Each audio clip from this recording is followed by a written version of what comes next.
Hey everyone, it's Chris from the Protocase Designer team.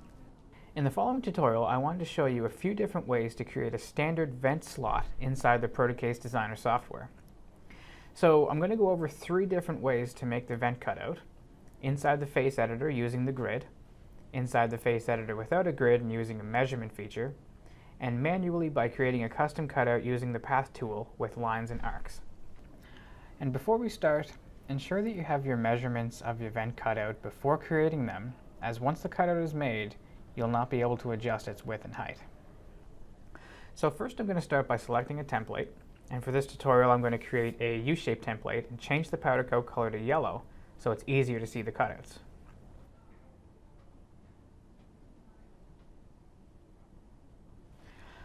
Okay, so once the enclosure is loaded in the software, I'm going to go up to the Edit Face button and select on a face to get into the face editor.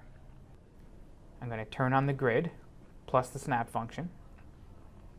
And to make it easier, let's reduce the size of the grid shown on the face to 0.5 inches for the width and the height. And I'm going to start by drawing a rectangle on the face, and you can make the rectangle any size.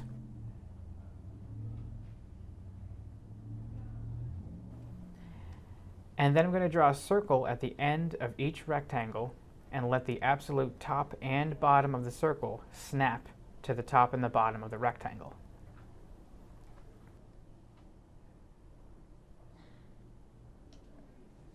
So after doing this, make sure you're in Move Item mode and create a selection box around the 3 objects.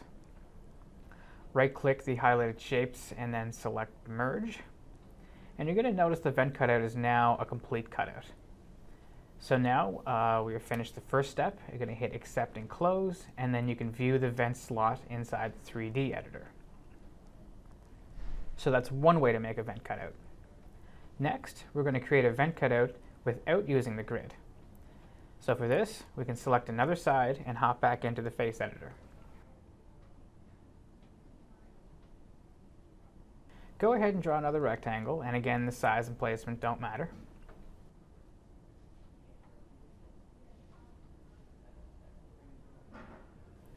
This time, specify a width and height of the rectangle in the Properties menu on the right side of the software. So for this example, I'm going to change the vent slot to 0.5 inches wide and 0.25 inches high.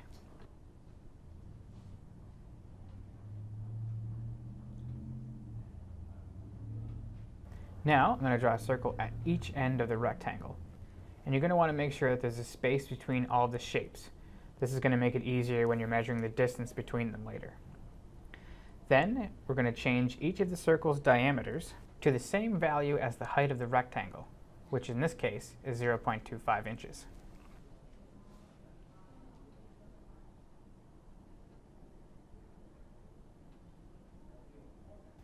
So go ahead and click the Measure tool on the left-hand side, and first select the center point on the left edge of the rectangle.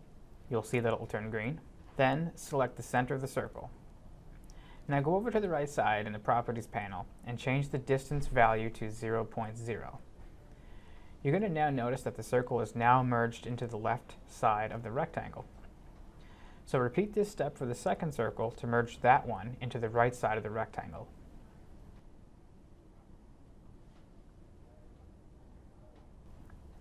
Then, just like the first example, highlight a selection box around the shapes. Right-click, and then go to Merge. So now you're going to see the vent cutout is now complete, and you can go ahead and hit Accept and Close and view your vent cutout inside the 3D viewer. So that's the second way that you can make a vent cutout in Protocase Designer. So lastly, we're going to create a vent cutout using the Path tool. So go ahead and select another face to edit on the enclosure, and then go back into the face editor. From here, you're going to go up the top and open the Cutout Library menu by going to Cutout Library and Fasteners, then click Cutout Library. And once this window opens, select the New Item button. And be sure to name this new cutout. So for this particular example, I'm going to call it a vent slot. Be sure to select the center dot for the origin placement. You can leave the default width to 1.0 and then change the height to 0.1, and then click OK.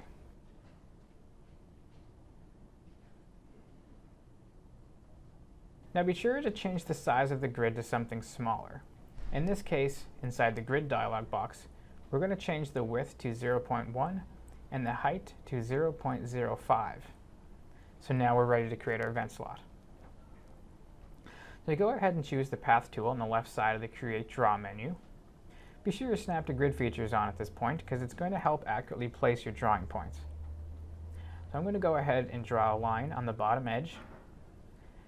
And then once the line is drawn, change from line to arc by going over to the right side of your screen, or you can use the shortcut and choose between line and arc by hitting the L key for line and the A key for arc when in the path mode. So go ahead and click on your last point drawn and then extend the line to the top. Now once the line is made, switch off the snap feature and then extend the arc to your desired length. For now, I'm going to try and get as close as I can to the middle grid that is shown.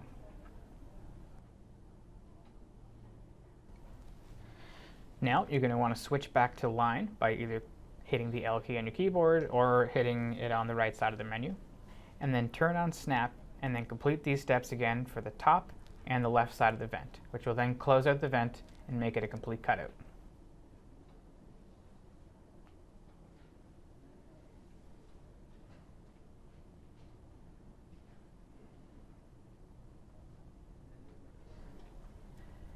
Now you're going to want to hit accept and close, and you'll see your new cutout inside the personal library. So you can go ahead and place this vent slot inside the face editor. I'm going to go ahead and turn on show grid and snap to grid, and then change the grid width and height to 0.2 inches, which is actually going to be a better size for our current vent cutout that we're going to place. Once placed, you can also rotate this vent slot to 45 degrees by going to the Properties menu on the right side and then change the value of the rotation to 45.0. Once the cutout is rotated, you can also Control-C and Control-V the cutout when it is selected to copy and paste a line of cutouts. This is going to create a diagonal vent pattern. Using this snap feature will also help make the cutouts aligned. And once you are satisfied, hit accept and close, and you'll see your new custom vent cutout inside the 3D space. So that's it. Those are the 3 ways that you can create a vent cutout inside of Protocase Designer. If you have any questions, feel free to use our support section on protocasedesigner.com, or feel free to send us an email at info@protocasedesigner.com. Thanks for watching.